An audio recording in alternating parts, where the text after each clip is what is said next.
Do you have one, Tree? What's your favorite thing to do besides I didn't want to. being with your family or hanging out with your friends? I love performing, so you can catch me singing in the shower, singing on the bus, singing in school. I'm sure it gets annoying, but I sing a lot.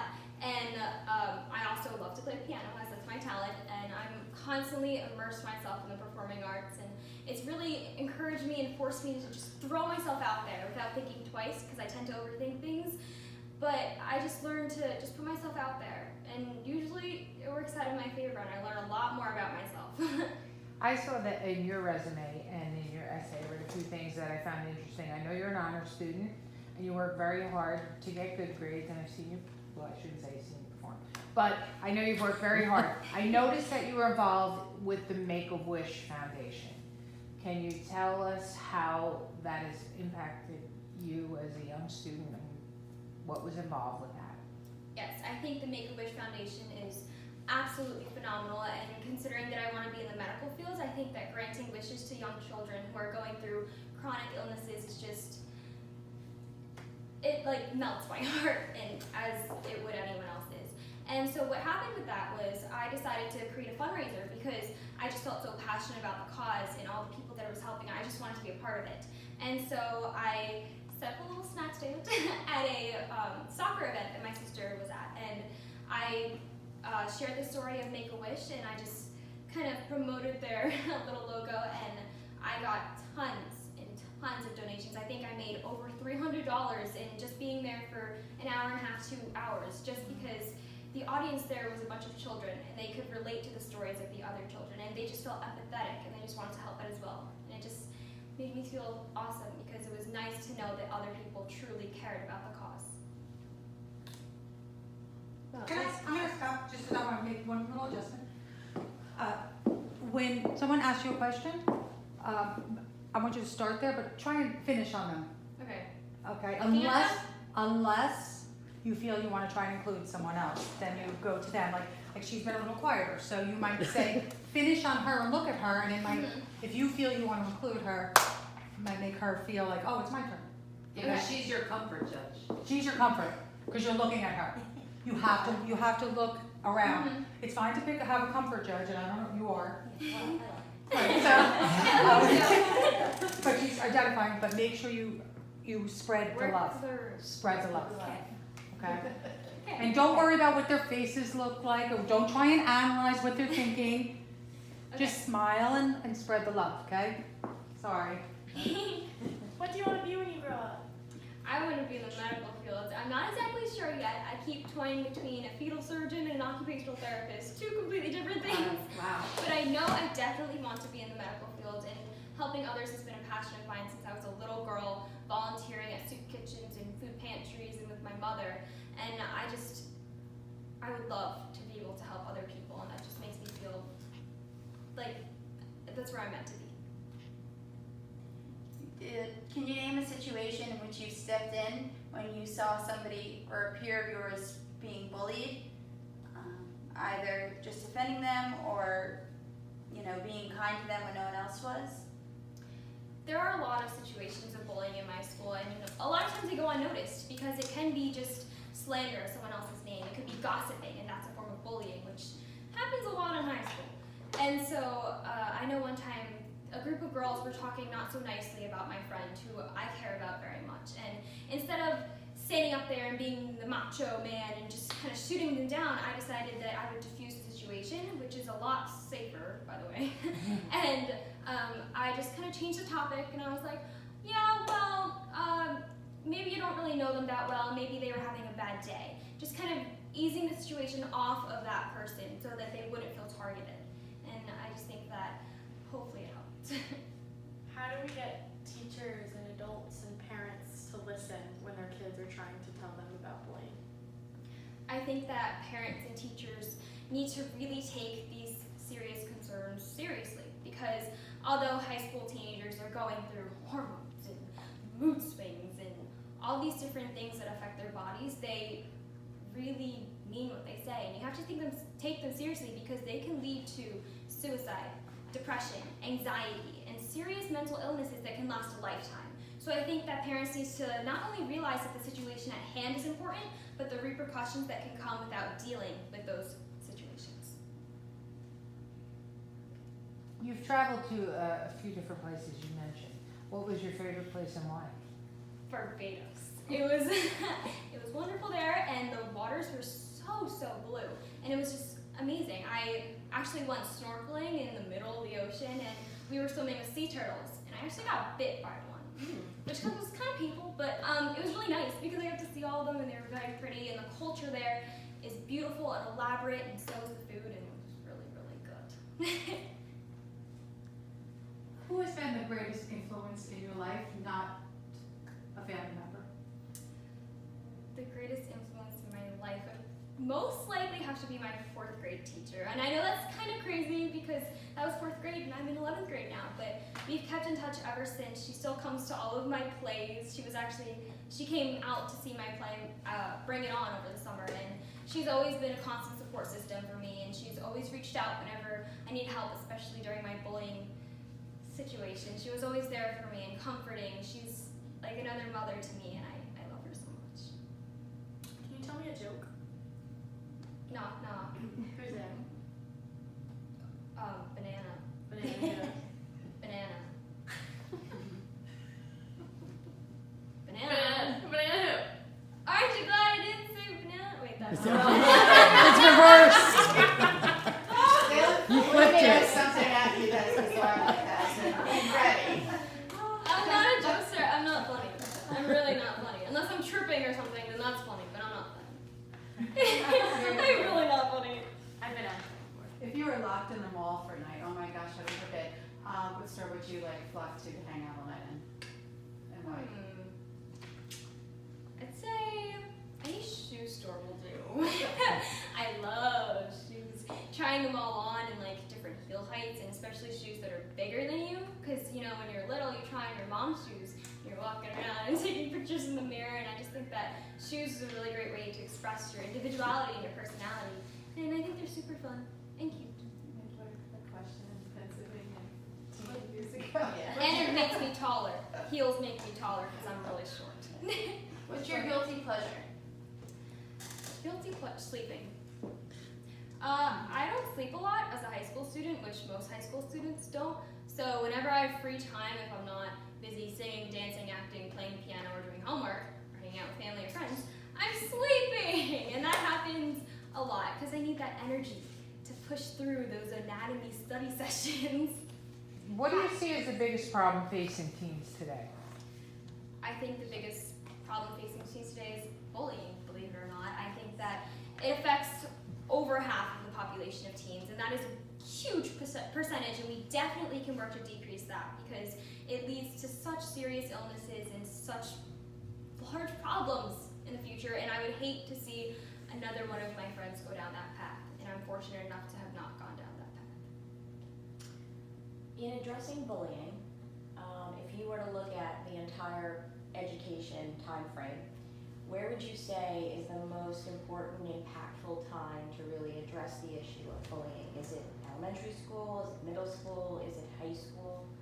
Where do you see that? Well, I think it's very important to instill these things in when they're young because that's when you can change them, whereas when you're older, you're kind of stuck in your ways. So I think that while it's important to address it while you're young, which is when most of the bullying education is done, I think that in high school it is extremely crucial to stress the issue of bullying because that's when students are most insecure about themselves. And when you're insecure, you'll believe whatever the bully says. And then slowly it will eat away at you. And I can attest to that because I was bullied and I would never wish it on my worst enemy. And I think that with the feeling of being insecure as a teenager in high school, going through hormone changes and just growing, it's really hard to deal with. And I think that more education of bullying needs to be done in high schools. What would you change about social media, the impact that it has had on your generation? I would love to see more kids get off of their phones. I know that social media is great for communication across the country and the globe, and we've developed in technology in so many different ways, but I've noticed that a lot of my fellow peers and students, they don't know how to hold a conversation. And sometimes that's me having a conversation with them, not even with the teacher, and I could be talking to someone and they'll be looking at the floor the whole entire time, and that makes me kind of feel uncomfortable. And that's just not great interpersonal skills, and you need those to survive. If you had to put 3 objects in a time capsule that represented teens today, what would you put in there and why? A phone, because I never leave the house without it. I'm guilty. Some sort of Starbucks drink, because, you know, kids are always going there these days. And I would say a computer with Netflix on it, because let's face it, everyone's watching Netflix. They have very great shows on there, and we're all addicted to our phones. And that is not necessarily a good thing, but it's a huge part of our lives. What's the last Netflix show you binge watched? Gilmore Girls. I love Gilmore Girls. I just like the idea of Rory, how she's so shy, but she's yet such a strong individual, and she makes her way to Yale. And that's insane, because coming from a small town and then making it in a big shot lead like that, that's just inspirational to all of us. What's your dream school? My dream school is Columbia. I would love to go there for undergrad and then hopefully for occupational therapy school after. And I think that it's a perfect kind of match for me because I know that they have a great arts program there, which I also want to get involved in because I love playing piano, singing, dancing, acting. And it's also far away from home, but close enough so I can come home if I'm feeling sick or if I just want to hug my little sister. You're good at so many things. Is there something that you wish you were better at? I wish I was better at being more optimistic, which is what I've been working on. That's my New Year's resolution, actually, to be more optimistic and see the glass half full. I think that a lot of teenagers today, especially, focus on the negative about themselves, and that oftentimes gets them down, and that comes from insecurities. And I think that by seeing the positive things about you and mentioning every single day, looking in the mirror and being like, I look awesome today. I'm going to nail that test today. Just building your own self-confidence is just such an important part of life. Just expanding on that, what is the thing you like the most about yourself? I like my hair. It's very nice. Thank you. I love it. It's thick, so I mean it can be frizzy, which is annoying. But when I like braiding my hair and I like styling it, and it's just a good way to express who I am as a person, and I find a lot of joy in it. It's also therapeutic. What is the thing you like least about yourself physically? That's a tough question, because I know a lot of people would answer that, but I'm going to choose not to. Because I feel like if I would change anything about myself, I would not be the same Jessica Wong standing right here. I'm proud of every single flaw, every single stretch mark I have, every single misplaced hair. I'm proud of all of it, because that's what makes me, me. And I wouldn't choose that for anything in the world. I love myself. What woman in the media do you admire most right now, Ryan? I, believe it or not, admire Melania Trump. I think that she is such a strong individual, and contrary to what many people might believe, I think that she really does take a stand. I think that despite what her husband does and what her husband may say and how he's accused as a bully sometimes, I think that she really does speak for herself. She's her own independent woman with her own platform against cyberbullying. And I think that that speaks volumes because her husband is accused for being a bully, yet she is standing up to cyberbullying. And I think that that just goes to show that a woman is never responsible for her husband's actions, and she is doing something about it, and she is trying to change, which I think is amazing. And expanding on that one more time, do you think our political leaders should utilize social media networks like Twitter and Facebook? I definitely think that it has engaged the younger audience a lot, because I know in past elections, my school has never been involved in watching the debates and all that stuff, but as of recently, my school's been very into it, especially in history classes, and I think that has a lot to do with social media, especially because we are all attached to our phones. We're constantly on them looking, and by the president tweeting or Instagramming or Facebooking, they're getting their message out there. But I do think that it has to be used in an appropriate manner. Where do you see yourself in 10 years? 10 years. I see myself at Columbia University, my dream school. I see myself at Columbia studying to be a part of the medical fields, and I see myself also, while being immersed and engaged in the medical fields. I see myself practicing the piano every single day, like I usually do, bring a keyboard to school with me. And I see myself going on auditions in the city for movies and TV shows and Broadway, because that's also something I'm very passionate about, trying to balance the two. So what motivates you to just keep moving forward and doing all these things that you were doing? Well, 'Cause it's a lot. Yeah. I can attest to that, let me tell you.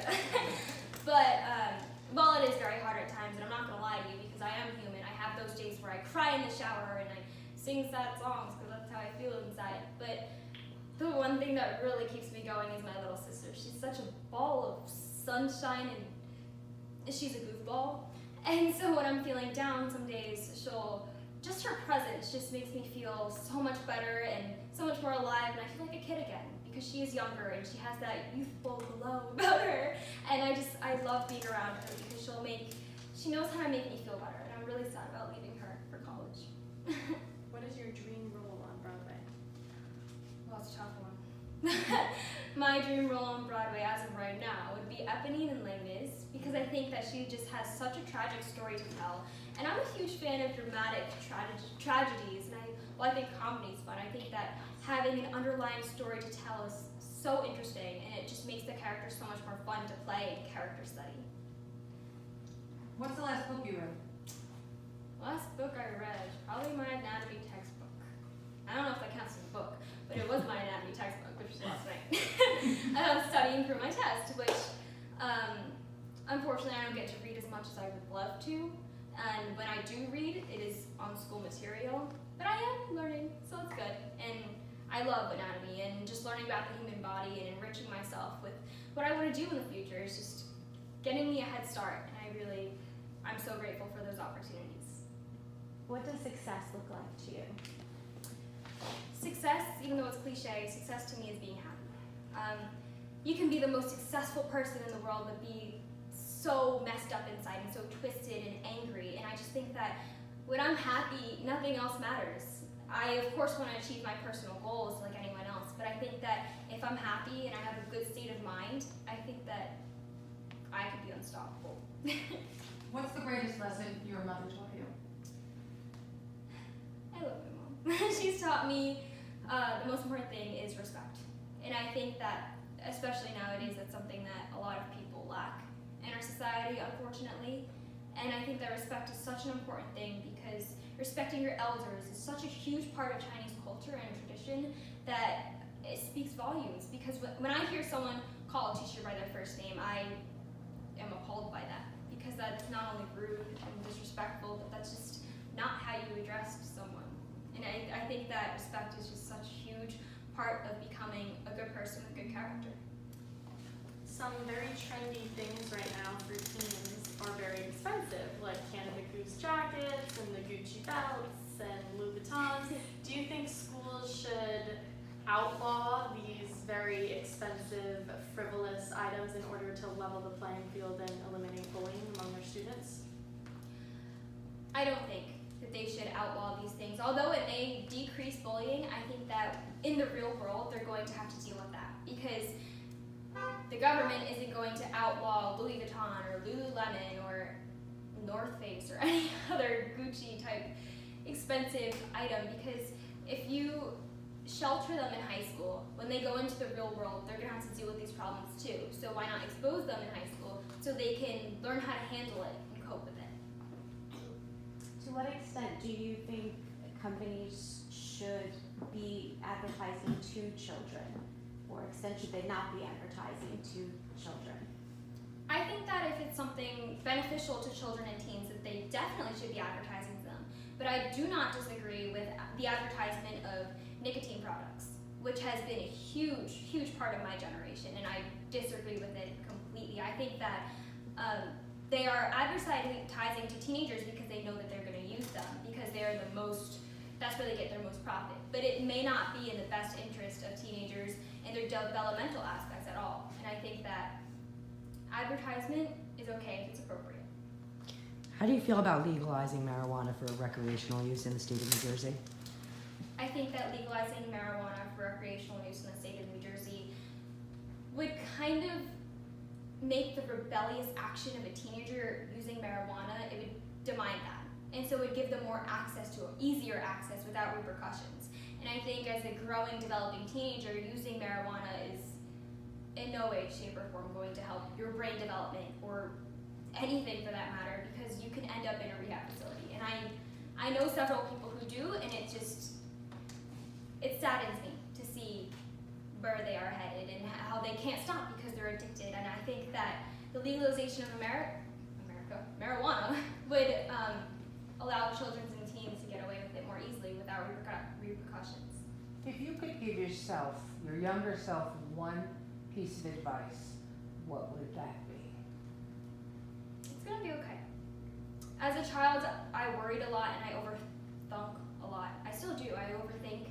That's just part of being somewhat a perfectionist, like everyone else is, and wanting things to be right and wanting everything to be right, and seeing sometimes teenagers do the wrong thing. That makes me worry because I fear for them. And I would just tell myself back then to just focus on yourself, and you don't have to take on everyone else's problems, and that it is going to be okay. A new girl just entered your school, what advice would you give her? I would become her friend because transitioning from middle school to high school for me was entering a new environment with 70 different children because I go to a vocational school in my county. So it was a whole group of children that were new, and so I didn't know anyone. And if I just had a friend, it would have made it so much easier to just get through classes, and just have a friend is just so much more comforting, and you feel welcomed into the school. Good? Alright,